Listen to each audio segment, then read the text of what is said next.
Good morning, class. Um, sorry, had to cough right away. So this is our lecture in ecology. Now, this area is extremely important, but we do not have the time or the skill level to talk about this in the level that Dr. Degner would. So I will leave that up to him. I'm just going to talk about it in broad terms, what it can do, what we look at during it, and using it, and what kind of answers we can get. Now, I consider myself a microecologist, and I only call myself a microecologist because microbiology is very similar in the type of questions it asks, the pathogenic microbiology especially. I am asking questions like, how does this interact with the immune system? How does it interact with the host cell? Uh, what actions does it take that affects the body as a whole? These are all questions that ecologists will study as well or ask. They just have a larger field. So some of the same questions for the pathogenic microbiologist versus somebody who's looking at fish in a stream. So exactly what is it? It's this interaction, the study of interactions. So in my case, it's cells, mammalian cells and chlamydia. Chlamydia lives inside of it, and so I have to look at how it gets resources from that cell. So that would be its physical environment. That's the organism. The other organisms are the host cells, the immune system, the very cells of the person it is in. So this means that you can be an immunologist and still study it. If we're looking at a larger scale, and you're looking at fish, you can look at the stream chemistry. You can look at the microbiology of the stream. You can look at botany in aquatic plants and how they interact or can help or harm or have no effect on the fish.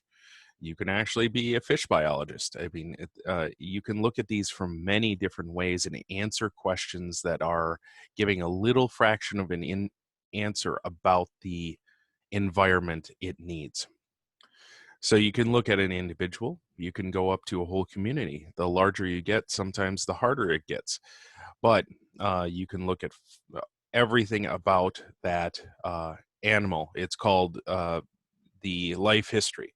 You can look at its how it eats, how it mates, where it moves, if it hibernates, does it communicate, and whether or not it has any interactions, positive or negative, with other species. This is just a small list of what you can talk about or research in that.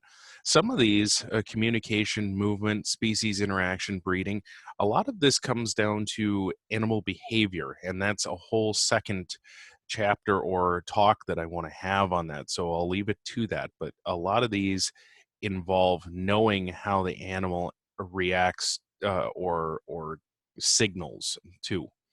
So you need to know how it lives. So this is a graphic a representation of looking at what ecologists can study. You can understand a single organism, but by itself, you can't really understand how it works in a group of its own kind. That's called a population. Now, if you're looking at the interactions between one area of animals, organisms in one specific area, that's a community. And then the ecosystem is the entire area. So there are certain parts of a reef, like the edge of a reef, where there are certain populations. And usually you'll find some specific corals or outgrowths there that need either a different flow of water, or they don't play well with others, so they're usually at the edge, things like that. So you can have this community here that you can study in their interactions as well.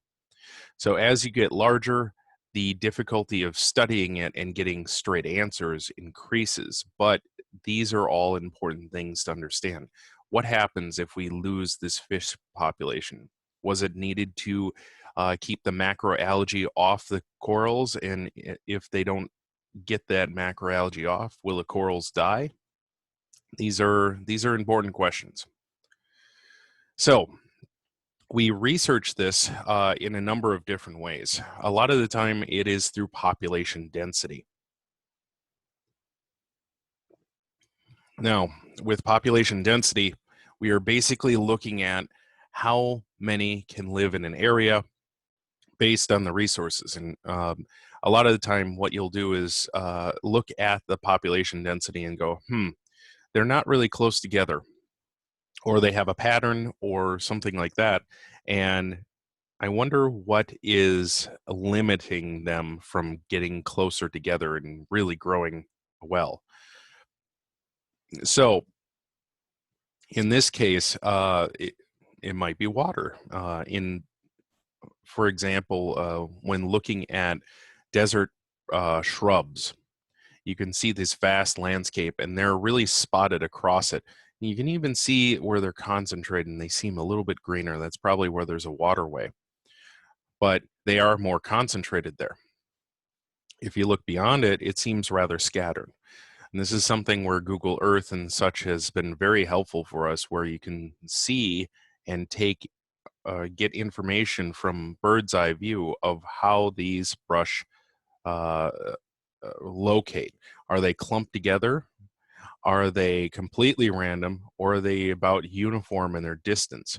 And it's interesting because this example of this desert shrub uh, was, once they looked at it from above, they found out that they're roughly a similar amount apart. They weren't clumped, they weren't random, there was a uniform distance.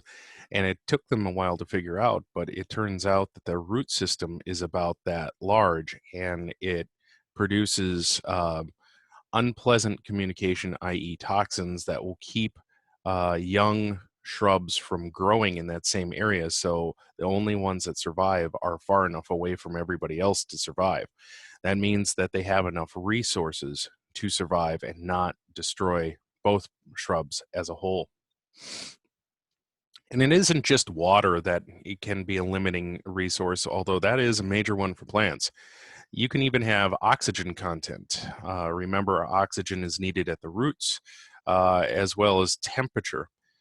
When I go hiking, I am always going for mountains.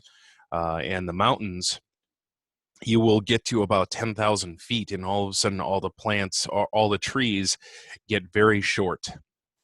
And that's why when you see storm clouds, even in the distance, you should be getting off the top of the hill or the mountain, because you are the highest thing on that mountain, scraping up the dirt, making a charge on your boots, things like that. So you're much more likely to get hit. Well, there are a number of reasons why trees don't grow tall or well up there. And part of it's the temperature, but also oxygen content and oxygen pressure up there, because even they need oxygen as well. Now, there's a way we can measure population growth for animals, for any kind of organism, and start getting some information about anticipating how it's going to grow. This is an example using a chart of the human race. We have time on the bottom on the x-axis, and the y-axis is population in billions. Before agricultural revolution, it was mostly hunter-gatherer societies, and we have pretty good evidence of what it was like at or before 8000 BC. It is still spotty, though. And we can see that the population increases as we get more technologically advanced, i.e. agriculture, so more people can be in closer spots. And then we have this little dip here, and that is the bubonic plague, and that was the 1300s. My history of infectious disease class that I teach with Professor Finnegan talks about that a bit and how it affected the society. It's a little apropos right now. But that dip was upwards of 50 million people. Some say upwards of 100 million. It's going to be hard to count those bodies. But that affected the population quite a bit, just the disease state.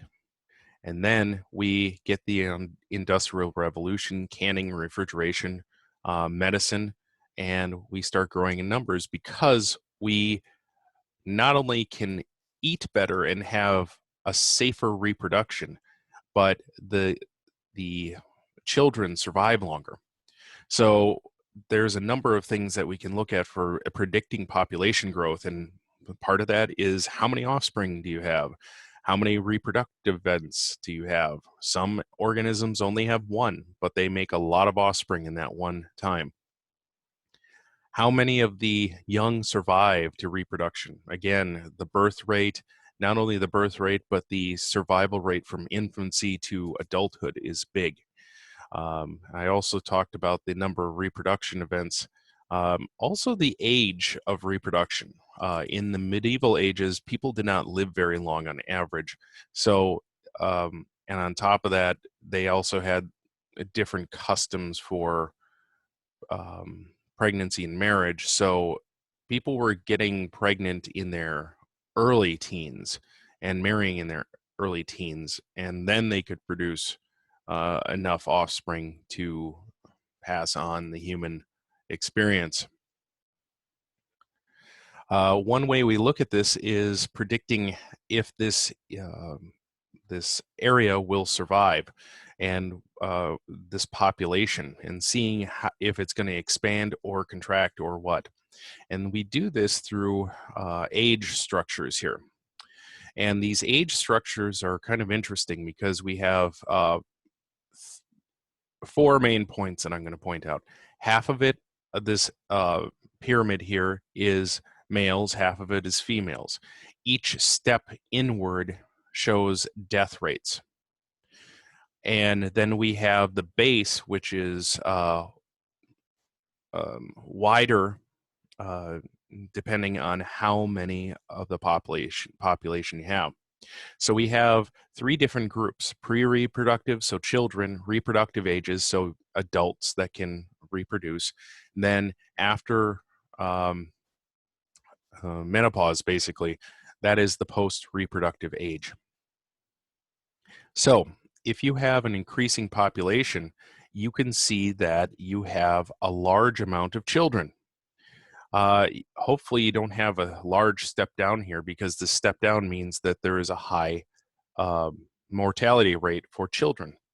And as the adults are producing children, they are also dying off. I am not going to comment on that, being a parent that is always sleep deprived. It's getting better. I love my kids. And then we get into the post-reproductive ages, where the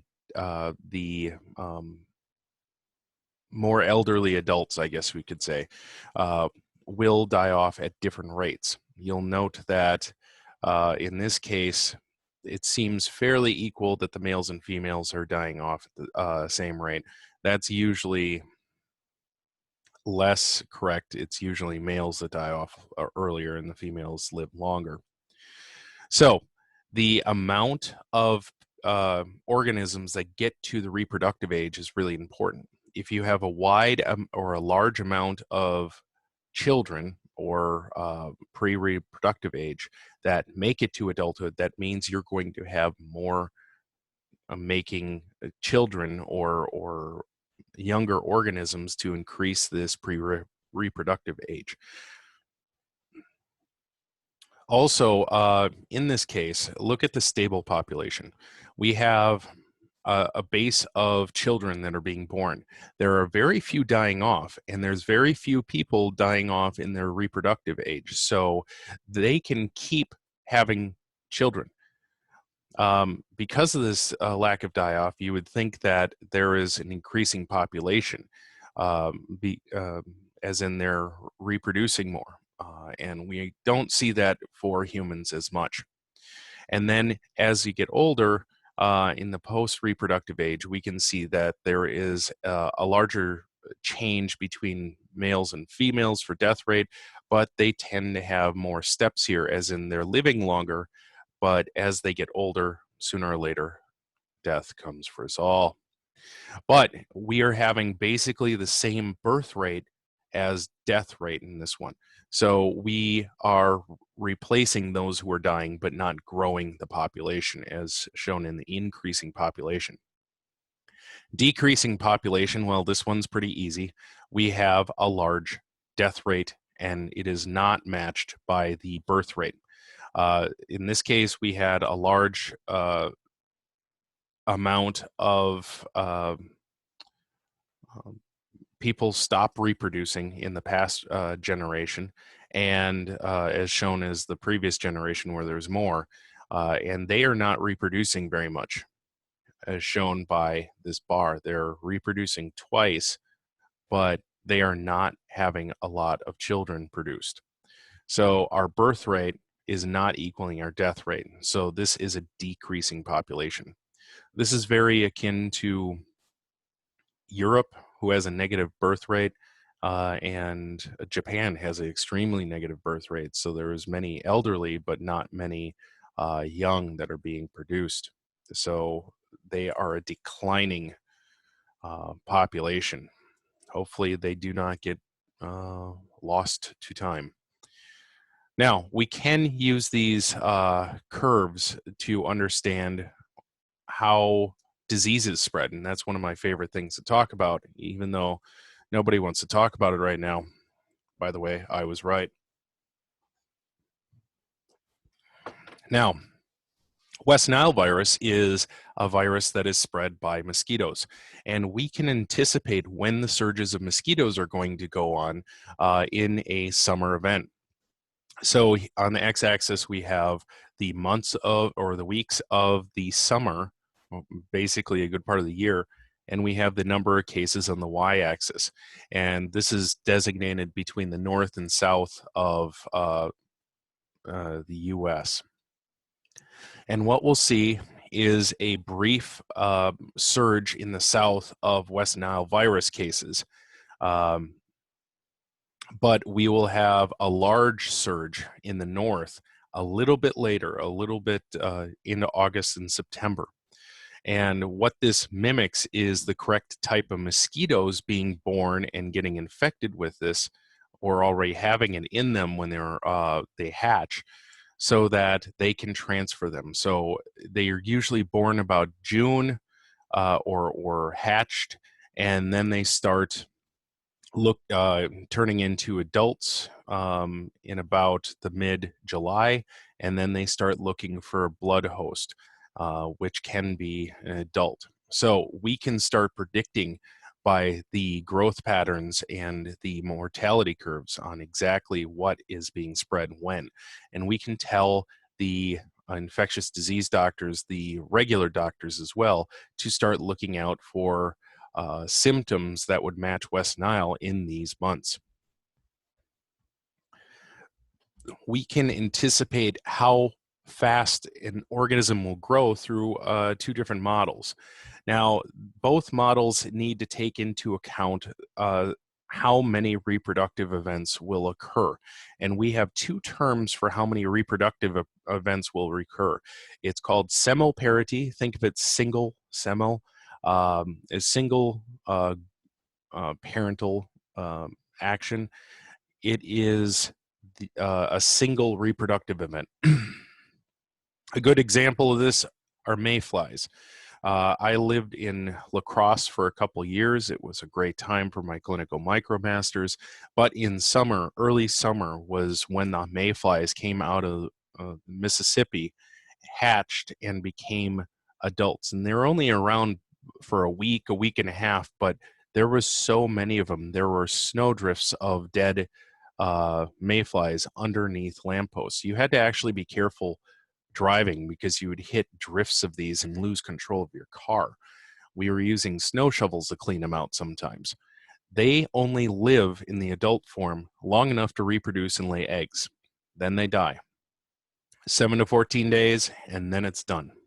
That is a single reproductive event versus iteroparity, multiple reproductive events.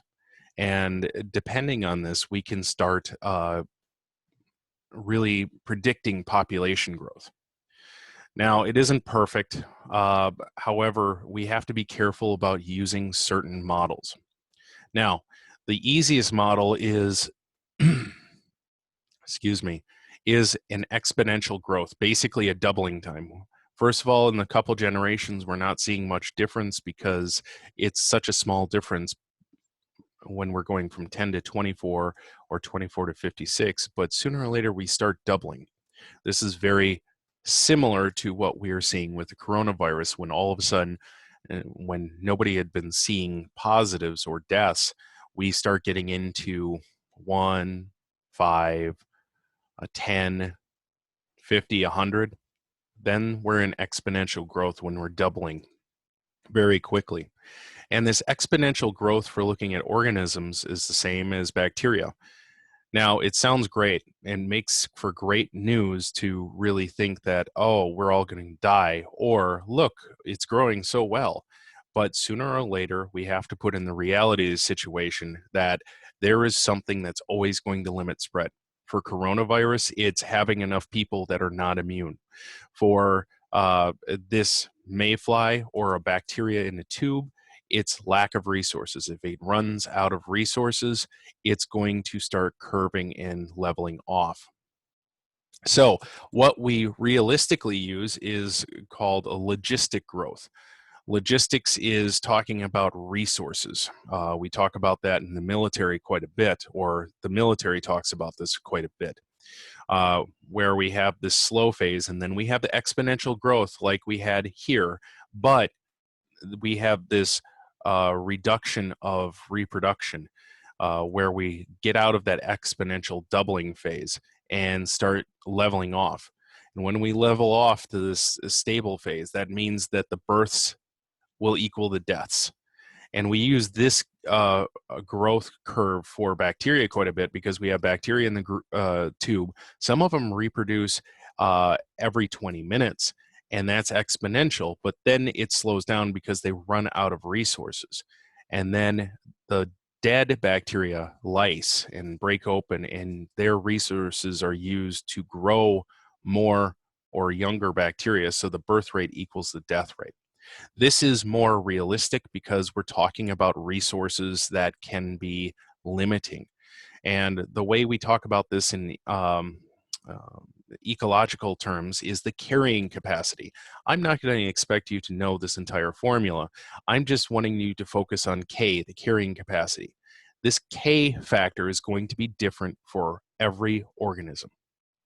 Some places in the environment have a large carrying capacity for dandelions, for example, but they do not have a large carrying capacity for brown bears because their requirements are different. So we're taking into account population size, how much it changes, how fast it increases and spreads, and then we figure out what the carrying capacity for that specific environment is for that specific organism. So we can have this population growth, and there are things that will affect it. There are density independent things such as fires or earthquakes or tornadoes that will destroy large communities and small communities equally. So it doesn't matter how concentrated a environment is. You could have a low density birds and a high density birds, and a tornado hits both of them equally. That will definitely affect the population. Now, we have things that will affect different populations differently, as in if you are more concentrated, it is going to give you a lower survival rate versus a high or a low concentration, which will give you a higher survival rate. One way is competition. there are a bunch of mice here, just enough mice here for one hawk. But if we have a lot of mice, we can have a larger concentration of these apex predators to hunt the mice. There is no fighting for your own hunting range, basically. In the same example, birds that live in these holes, they have a lot of holes to in trees to nest and feed in. However, when you have a lot of the same birds that need the holes for reproduction, there are going to be some that are not going to be able to do that because they do not have a nesting place. And of course, disease.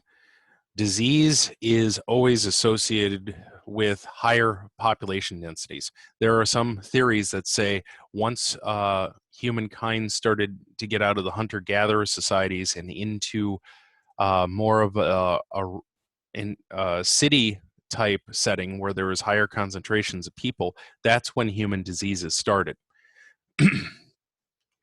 But the matter of the fact is population density is very important for spread of a disease. If it cannot passage easily to the next person, it's going to die out.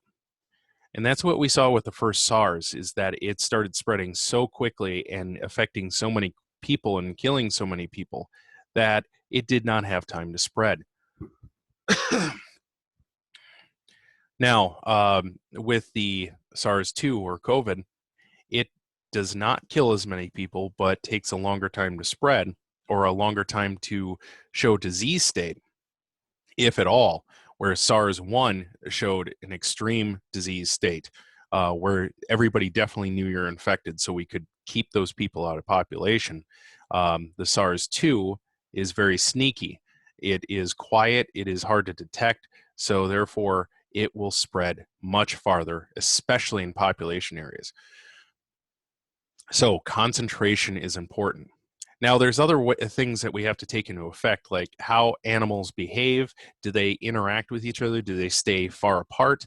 Are there special physiological factors that would come into effect? I might mention those later. I am going to pause this here and start up with the life histories after a little bit. Changed my mind. The taking all these factors into account, the reproduction rates, the or carrying capacity, how they live, how they eat, how they breathe, what they interact with, is really called life histories. And it's trying to take into all these effects that we can get from observing them and understand how they interact with their environment and how their importance or how they impact the environment as well. I like looking at frogs because they're fun, but they also give you a large amount of different reproduction strategies and how they interact with their environment. The mouth-brooding frog actually will take care of their young by hatching them in the mouth and then also holding them in the mouth to transfer it to other water sources. They have a better survival rate because there's parental care for the animals, for the offspring. So they survive better. Same with the poison arrow dart frog. It will carry its tadpoles on its back to the next cup of water in the tropical rainforest. So it definitely has these brooding tendencies or paternal um, protection. Sumerian toads actually have their eggs embedded into their skin like little missile silos, and then the baby frogs hop out of them and hatch like little missiles. This is another way to make sure their eggs survive at the highest possible rate. So they have a very good, at least initial survival of their children. Now, wood frogs don't care. They breed, they make all these fertilized eggs. You can hear them wonderfully in the spring, called spring peepers, and then they leave their eggs to survive on their own. So they make a lot of eggs in order that some of them survive. So this is a very different reproductive strategy. And the midwife toad actually sticks all the fertilized eggs to them and drags them around with them. And dragging them around is apparently okay, but it still protects their eggs from predation. So, depending on the organism, you can figure out the carrying capacity of the uh, population, and it depends on the organism. For example, dandelions, which populate the vast majority of my yard, they are small. They can pack a lot in one area. They have a very short lifespan, so they can reproduce quickly and spread very quickly. They do not care for the offspring. They just throw them to the wind, carefree. But there is a lot of them. So, that being said, you have a high carrying capacity in that environment for this type of organism. Whereas the brown bear only reproduces usually two at a time. And so it has a very long lifespan. It can reproduce multiple times, but the cubs will stay with the mother for about 2 years. These are also very solitary animals and require a large grazing range. So they tend to not be near each other very much. So they have a long lifespan, but they don't reproduce as much and they need a lot of space per animal. So this lowers the carrying capacity of the environment for these animals. So this is a real balance between reproduction strategies, behavior, amount of resources, and how they reproduce. In general, this is all tying it together to the circle of life. We talked about the plants and how they fix sunlight and carbon into sugars. We have herbivores that eat that sugar and then start putting it into this food web. And then we have carnivores that will eat these herbivores to basically transfer these sugars on up to the top. And we have these top carnivores like a bear. Well, they're really omnivores, but it gives you an idea of how they all fit in this ecological circle of life. And you can study just one of these parts for a lifetime and still have questions. It's a fascinating study, and a lot of biology comes down to this. Now, I will end the ecology section.